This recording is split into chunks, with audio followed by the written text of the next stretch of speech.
Olá pessoal, tudo bem? Sejam muito bem-vindos.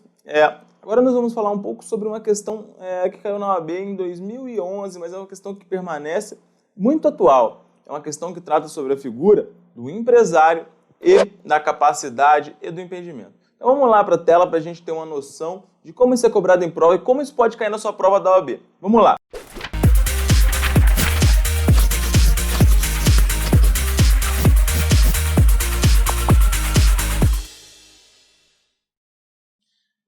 FGV Exame OAB 2011. Em relação à incapacidade e proibição para o exercício da empresa, assinale a alternativa correta. Então, letra A. Caso a pessoa proibida de exercer atividade de empresário praticar tal atividade, deverá responder pelas obrigações contraídas, podendo até ser decretada falida. Letra B. Aquele que tem impedimento legal para ser empresário está impedido de ser sócio ou acionista de uma sociedade empresária. Letra C. Entre as pessoas impedidas de exercer a empresa está o incapaz, que não poderá exercer tal atividade. E letra D. Por se tratar de matéria de ordem pública e considerando que a continuação da empresa interessa a toda a sociedade, quer em razão da arrecadação de impostos, quer em razão da geração de empregos, caso a pessoa proibida de exercer atividade empresarial o faça, poderá requerer recuperação judicial. Então, galera, a primeira coisa que a gente tem que ter aqui em mente é o artigo 966 do Código Civil. O artigo 966 ele fala o seguinte: considera-se empresário quem exerce profissionalmente atividade econômica organizada para a produção ou circulação de bens ou serviços. Então, o que acontece, pessoal?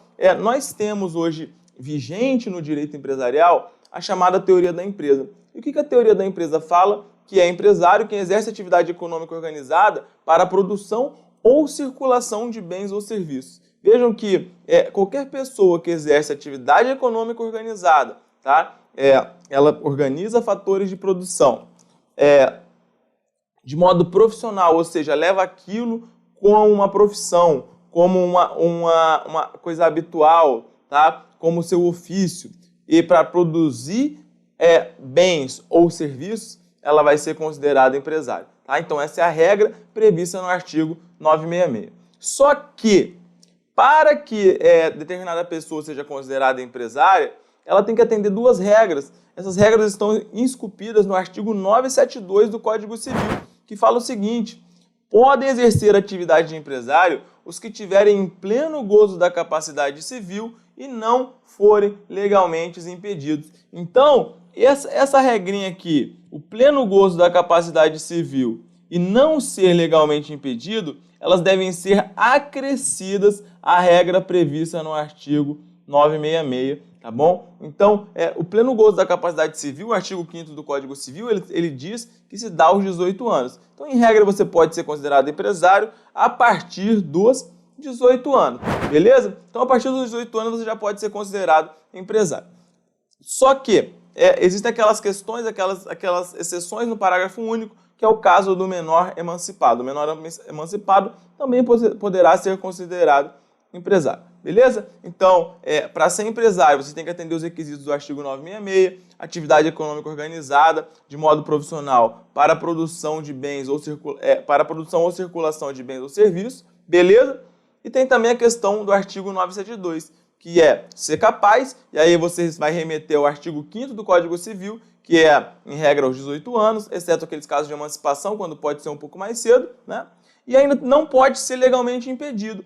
O que é uma pessoa legalmente impedida? Então, imagina que você passou aí no seu exame da OAB, como resolveu estudar depois para a magistratura. Se você for magistrado, você não vai poder ser empresário, porque existe uma vedação. Se você passou num concurso para o Exército, você virou militar, você não vai poder ser empresário. Se você decidir, por exemplo, trabalhar comigo e virar um auditor fiscal da Secretaria da Fazenda, você não pode ser sócio administrador de determinada sociedade, porque, teoricamente, o tempo que você despende para ser auditor fiscal, para ser militar, para ser magistrado, você não tem condições de tocar um negócio, de gerir um negócio de maneira sadia, de maneira produtiva. Então, existe esse impedimento. Então, você não pode confundir a capacidade com a questão do impedimento. A capacidade é você ser capaz para praticar os atos da vida civil.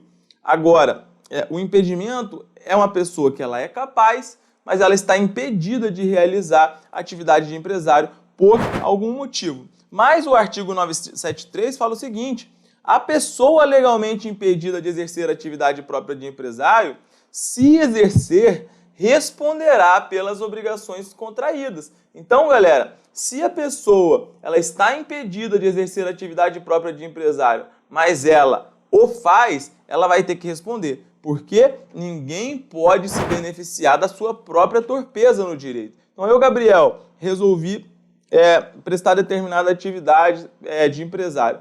Eu não posso dar prejuízo aos meus credores, dar prejuízo aos meus clientes e ainda ser beneficiado por conta disso. Então, se uma pessoa que é impedida, ela exerce atividade de empresário, ela vai responder por isso, tá bom? Então, basicamente é isso.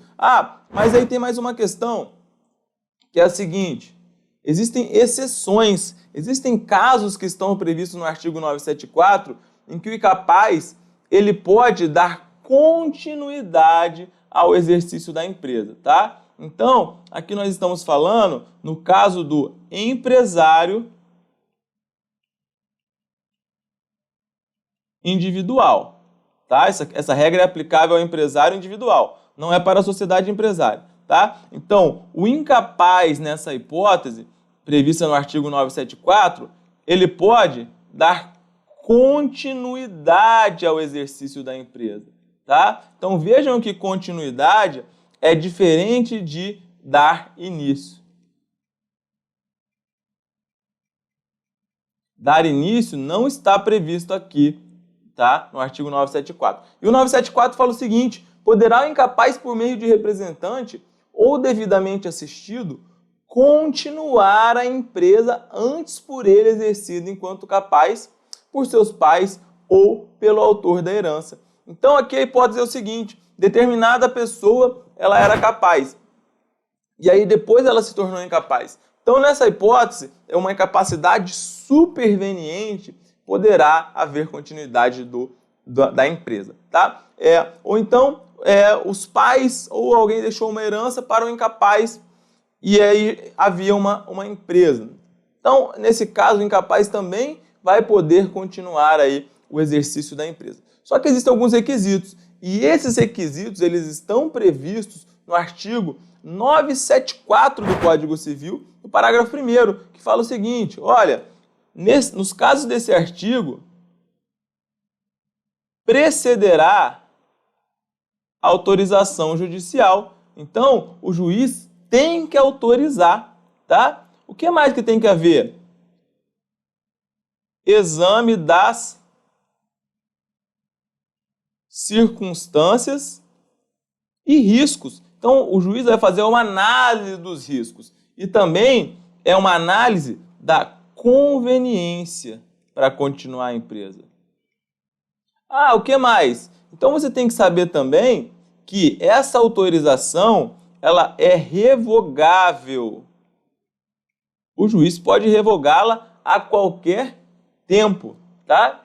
Então, basicamente esses são os pontos aí que você tem que saber do artigo 974, que eles são bastante cobrados em prova. Vamos olhar agora a nossa questão para ver o que ela fala. Então vamos lá. Caso a pessoa proibida de exercer a atividade de empresário praticar tal atividade, deverá responder pelas obrigações contraídas, podendo até ser declarada falida. Então, isso aqui, galera, está correto. Esse é o nosso gabarito. Por quê? Então é o que a gente falou. Se você não pode exercer a atividade de empresário, mas você exerce, você vai responder. E nesse caso, inclusive, algum credor pode, inclusive, pedir a sua falência, porque o direito falimentar é um instituto que se aplica a empresários mal-sucedidos. Então, se você está exercendo atividade de empresário e não está conseguindo saldar suas dívidas, você pode sim ter a sua falência decretada, tá, pelo juízo aí competente. Beleza? Então, esse é o nosso gabarito. A próxima questão fala o seguinte: aquele que tenha impedimento legal para ser empresário está impedido de ser sócio ou acionista de uma sociedade empresária. Então esse item aqui, ele está incorreto. Ele está incorreto por quê, galera? Porque basicamente é o seguinte, aquele que tem impedimento legal para ser empresário está impedido de ser sócio ou acionista de uma sociedade empresária? Não, aqui basicamente é o seguinte, quando você está impedido, no caso aí magistrados, promotores, servidores públicos de modo geral, o impedimento ele se dá para que você seja sócio administrador. Mas existe também uma outra qualidade de sócio que é geralmente chamado de sócio cotista. O sócio cotista ele vai entregar capital para a sociedade, mas geralmente o que ele faz é apenas participar dos frutos, participar dos resultados dessa sociedade, receber os chamados dividendos. Já o sócio administrador, e nesse caso o sócio administrador sim, ele está impedido em regra, o sócio administrador ele tem um envolvimento que é muito maior com a sociedade, então ele participa mais das negociações, ele está ali para gerenciar, para gerir, para administrar de fato a sociedade. Então o impedimento, via de regra, ele se dá para que você seja sócio administrador. E a questão, ela falou tão somente, olha só, que aquele que tem impedimento está impedido de ser sócio ou acionista. Não, acionista, se você comprar uma ação da Petrobras, você vai ser acionista, tá bom? Então você não está impedido de ser acionista, está impedido de ser sócio administrador. Letra C. Entre as pessoas impedidas de exercer a empresa está o incapaz, que não poderá exercer tal atividade. Então isso aqui também está errado. Errado por quê? Porque nós vimos que incapacidade é uma coisa e impedimento é outra. E a letra D, por se tratar de matéria de ordem pública e considerando que a continuação da empresa interessa a toda a sociedade, quer em razão da arrecadação de impostos, quer em razão da geração de empregos, caso a pessoa proibida de exercer a atividade empresarial o faça, poderá requerer a recuperação judicial. Tá? Então, o que está errado aqui é justamente esse finalzinho. Está errado por quê? Porque a recuperação judicial é um instituto que foi criado para que empresários, sociedades empresárias que estão mal das pernas, tá? Que estão mal das pernas, eles possam se recuperar e que eles não venham a ter a sua falência decretada, que eles não venham a fechar suas portas. Então, olha, o próprio nome já diz, uma recuperação que acontece aí judicialmente, só que um dos requisitos para que alguém peça sua recuperação judicial previstos no artigo 48 da Lei 11.101 é justamente que você exerça as suas atividades de modo regular, tá bom? Então, olha só, por se tratar de matéria de ordem pública, considerando a continuação da empresa, interessa a toda a sociedade, a pessoa jurídica, a pessoa proibida de exercer atividade empresarial poderá requerer recuperação judicial. Está errado porque não é um exercício regular da empresa, tá bom? Então não vai poder requerer recuperação judicial nos termos do artigo 48 da Lei 11.101/2005, que é a lei de falência. Beleza, pessoal? Então essa é a primeira questão essa era uma questão que a gente tinha para comentar aqui para vocês. Esperamos que tenham gostado. Quaisquer dúvidas podem nos procurar aí que responderemos com maior prazer. Então vamos ficando por aqui. Um abraço, galera. Até mais.